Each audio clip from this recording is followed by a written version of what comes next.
આપણે મમરા, તલ અને સિંગદાણાની ચીક્કી બનાવીશું. મમરા ધીમા ગેસ પર જાડા વાસણમાં શેકી લઈએ. હલકા હલકા હલાવતા રહેવાનું અને એકદમ સ્લો ગેસ પર એને હલાવીને ગરમ કરવાના. શેકી લઈએ એટલે કાળા નહીં થવા દેવાના. અને એમાં તેલ વેલ કશું નાખવાનું નહીં.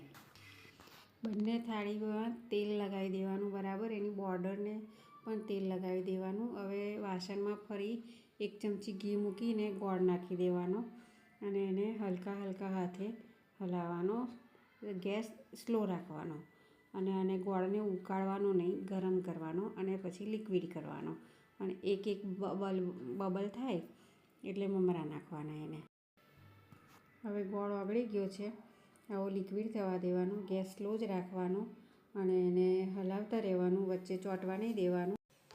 હવે પહેલાં 1 વાડકી મમરા નાખો અને થોડું હલાવો. એટલે હલાવતા મિક્સ કરો. મિક્સ કરતાં ખબર પડશે કે હજુ ગોળ આપણો વધારે છે, કારણ કે આપણે માપનો નાખ્યો છે.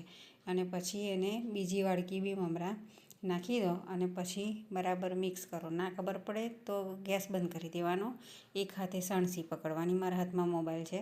પછી બધું મિક્સ કરી દેવાનું અને એક રસ થઈ જાય મમરા અને ગોળ એવી રીતે હલાવવાનું. અને ગેસ બંધ હોય તો નો પ્રોબ્લેમ. અને બધું મમરા અને ગોળ મિક્સ થઈ જાય એટલે સ્લો ગેસ પર ચાલુ કરી અને 1 મિનિટ માટે ફરી ગરમ કરવાનું. ચાસણી તવાએથી છૂટી પડી જાય એટલે પછી એને બંધ કરી દેવાનું અને ડીશમાં પાથરી દેવાનું. અને ડીશમાં 2 અલગ અલગ ડીશમાં તેલ ચોપડ્યું છે એટલે બંને અલગ અલગ ડીશમાં પાથરવાનું. અને ત્યાર પછી 1 વાડકીમાં પાણી લેવાનું અને એ વાડકીમાં પાણીવાળો હાથ કરવાનો, આવી રીતે હથેળીને હાથ.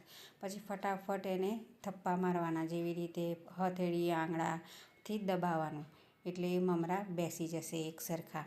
બીજી થાળીમાં બી એ રીતે કરવાનું. એની બોર્ડર બી કરી દેવાની બરાબર. ઉપર ના રહે ને એવી રીતે થપ્પા મારી દેવાના. એમ જો આંગળા બોર્ડર એને બધે. પછી બીજી થાળીમાં બી એવી જ રીતે ફટાફટ થપ્પા કરી દેવાના. અને એને બહુ વાર નહીં લગાડવાની. કેમ તો કે એને આપણે ચોસલા પાડવાના છે. અને આમ તો વાંધો નહીં, હાથથી બી તૂટી જશે. પણ આપણે અગર ચકતું પાડવું છે તો પછી એને લીટો ગરમ ગરમમાં પડી જાય તો અનઇવન ના થાય, એક સરખો લીટો પડે. અને ત્યાર પછી આપણે એને વ્યવસ્થિત ડબ્બામાં ભરી શકાય.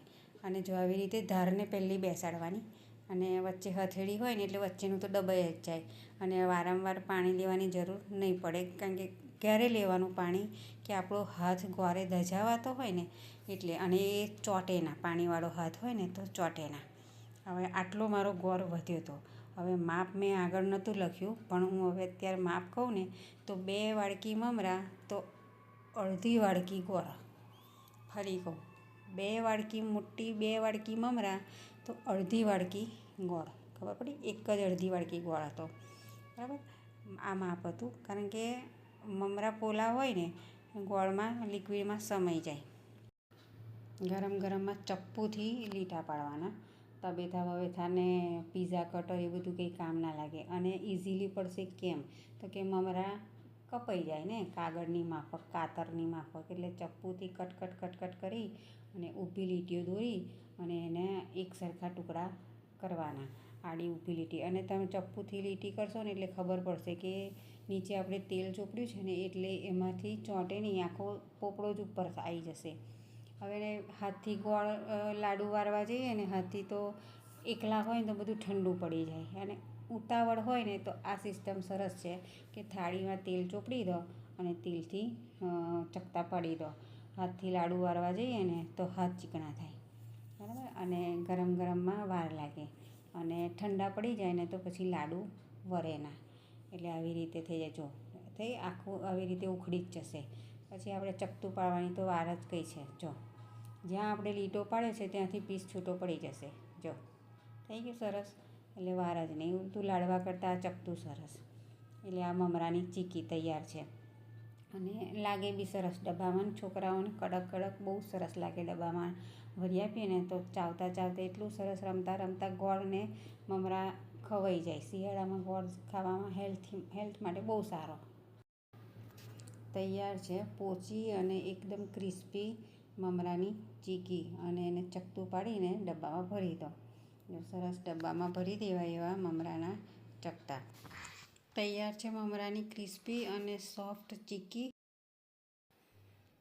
હવે જુઓ, થાળીમાં બિલકુલ ચોંટ્યું નથી. આપણે મમરાની જે આમાંથી ચકતા ઉઠાયા ને એમાં બિલકુલ ચોંટ્યું નથી, કારણ કે આપણે તેલ લગાવ્યું. હવે એમાં આપણે સિંગદાણાના ચકતા કરીશું. હવે આ સિંગદાણા અને તલનો ભૂક્કો છે. માન લો કે 1 વાડકી ભૂક્કો છે તો અડધી વાડકી ગોળ છે. સ્લો ગેસ પર ગેસ ચાલુ કરી, ફ્લેમ ચાલુ કરી અને જાડા એના એ જ કડિયામાં 1 ચમચી ઘી મૂક્યું છે. હવે 1 ચમચી ઘી સહેજ ગરમ થાય, આ મમરા સાઈડ પરથી કાઢી લેવા હોય તો કાઢી લેવાના.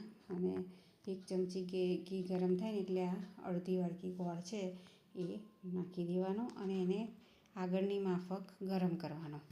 હવે માપમાં એ જ છે કે 1 વાડકી ભૂક્કો છે તલ અને સિંગદાણાનો, તો અડધી વાડકી ગોળ છે. બંને થાળી આપણે તેલવાળી હતી, આપણે જે મમરા બનાવ્યા ને એની એ જ થાળી છે, એમાં એક્સ્ટ્રા તેલ નથી લગાવ્યું.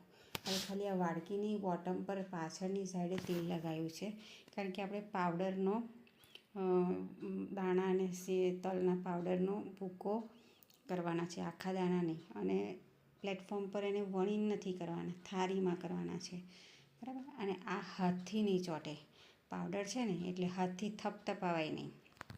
હવે ઘી ગરમ થઈ ગયું, એમાં ગોળ નાખી દીધો. હવે ગોળ એને ઓગાળવાનો. ધીમે ધીમે ગોળ ઓગળે, આ મમરા કાઢી લેવાના અને ધીમે ધીમે ગોળ ઓગળી જાય એટલે એને આપણે એક બબલ આવે એવી રીતે ઉકાળવાનો. એને એટલે વધારે નહીં ઉકાળવાનો કે કાળો થઈ જાય કે કડક થઈ જાય. એની કોઈ 1 તારી 2 તારી એવું કોઈ ચાસણી કરવાની નથી. થઈ ગયો ગોળ ગરમ ને આ જો થોડા થોડા બબલ થવા લાગ્યા. હવે આપણે તલ અને સિંગદાણાનો બધો ભૂક્કો નાખી દેવાનો. એમાં તમે ઇલાયચી, સૂંઠ ને ગંઠોડા નાખી શકો ટેસ્ટ પ્રમાણે. પણ એટલી સરસ પોચી થશે, નાના બાળકને કે વૃદ્ધ માણસને બી, દાંત વગરનાને બી, દાંતનું પ્રોબ્લેમ હોય એ બધાને આ મસ્ત ખવાશે. ચાવવાની કોઈ ઝંઝટ નહીં, પણ એકદમ ચીક્કી સોફ્ટ થશે. અને એને ના ફાવે તો ગેસ બંધ કરી દેવાનો, આને મિક્સ કરતાં સુધી. એટલે ગોળની સાથે પાવડર બધો મિક્સ કરી દેવાનો. અને સાઈડ પરથી આપણું બધું વાસણ ચોખ્ખું થઈ જવું જોઈએ, નહીં તો એ પાછું સાઈડ પર બળ્યા કરે. અને એને આપણે ડો થાય ને ત્યાં સુધી આપણે એને રાખવાનું. લગભગ પાવડર નાખ્યા પછી 1 કે અડધી મિનિટનું પ્રોસેસ છે. હવે સ્લો ગેસ પર ફરી ચાલુ કરી દેવાનું. કેમ તો કે બધું મિક્સ થઈ ગયું ને એટલે હવે આપણે ગોળ ગરમ કરી અને એમાં પાયો કરી દઈએ. પાયો એટલે ગરમ થઈ જાય ને એટલે બધું ચોંટી જાય. એને 1 તારી 2 તારી કે પછી પાણીમાં ટપકા નાખવો એ બધું નાટક નહીં કરવાનું. ગેસ ગરમ કર્યા પછી આ સાઈડ પર જે ગરમ થયું હોય ને એટલે આપણું વાસણ ચોખ્ખું કરી દેવાનું ઉખાડીને. અને જો હવે આ નીચેથી ચોખ્ખું થઈ જાય છે એટલે હવે આપણું આ તૈયાર થઈ ગયું, બરાબર. કેમ તો કે આ ડો જેવું થઈ ગયું ને તવી પરથી આમ ડો ઉખડી જાય છે. હા, હવે આ રેડી થઈ ગયું થાળીમાં નાખવા માટે અને ચકતું બનાવવા માટે. આ એની નિશાની છે કે ડો જેવું થઈ જાય. હવે વાસણ ચોખ્ખું થઈ ગયું, તેલવાળી થાળીમાં આપણે ભૂક્કો નાખી દીધો. અને હવે સ્ટીલની વાડકીમાં આપણે પાછળથી જે તેલ લગાવ્યું હતું એનાથી થપથપાઈ અને એને સ્પ્રેડ કરી દીધું. અને બોર્ડરને ચમચીથી એમ દબાવી દેવાની, અગર ના થયું હોય તો. આમ મારા હાથમાં ફોન છે, એક હાથે થાળી પકડો ને એક હાથે કરી નાખો ને તો બધું સરસ થઈ જાય. ડાબા હાથે થાળી પકડો, જમણા હાથે વાડકી અને ચમચીવાળી પ્રોસેસ કરો, એકદમ સરસ થઈ જાય. મારા ડાબા હાથમાં ફોન છે એટલે મારી થાળી ગોળ ગોળ ફરે છે. અને ત્યાર પછી એને ચપ્પુથી ઊભા આડા લીટા પાડીને ચકતાની લાઈનો બનાવો, બરાબર. લાઈન બની જાય ને એટલે એને થોડીવાર ઠંડુ થવા દેવાનું છે. અને આ થપ કરીને ઉપર જે શાઇનિંગ છે ને, આપણે ઘી નાખ્યું હતું 1 કે 2 ચમચી, એ શાઇનિંગ થાય છે અને એના લીધે એ લીસું થાય છે, બરાબર. ઘી અને ગોળનો પાયો, એવું નહીં કે એકલું ગોળ નાખવાનો, તેલ નાખવાનો ના. ઘી એટલે નાખવાનું કે એની બી એક સુગંધ હોય, ફ્લેવર હોય. પછી ચપ્પુથી એને આવા ઊભા લીટા પાડી દો, આડા લીટા પાડી દો અને એને થોડીવાર ઠંડુ થવા દો. જો આવી રીતે સરસ ચકતા પાડીને તૈયાર છે પાવડરની, તલ અને સિંગદાણાના પાવડરની ચીક્કી. થોડીવાર માટે એને ઠંડા થવાની પ્રોસેસમાં રાખવી પડશે. હવે આજે ઉત્તરાયણમાં બોર, શેરડી, તલની ચીક્કી, સિંગદાણાની ચીક્કી અને મમરાની ચીક્કી ખાવાનો મહિમા છે. હવે એને સાયન્ટિફિક રીઝન બી હોય એનું. તૈયાર છે ચકતું. આપણે જો નીચે થાળી ઠંડી ના થઈ હોય તો ભીનો કટકો મૂકી દેવાનો, કેમ કે ઠંડુ થશે પછી ચકતું પડશે. હા, લીટા ભલે પાડી દીધા, કેમ કે પાવડર છે ને, એટલે નીચે એક ઠંડો પાણીનો કટકો મૂકીને એની ઉપર થાળી મૂકવાની, તો એનું બોટમ તરત જ ઠંડુ થઈ જશે. અને પછી ચપ્પુથી એક એક પીસ કાઢી નાખશો એટલે એક બે પીસ નીકળશે ને એટલે આખી થાળીની પીસ નીકળશે. જો આ તૈયાર થઈ ગયું ને, એટલે જેમ નીચે ઠંડુ થશે ને એમ આપણું ચપતું બહાર પડશે.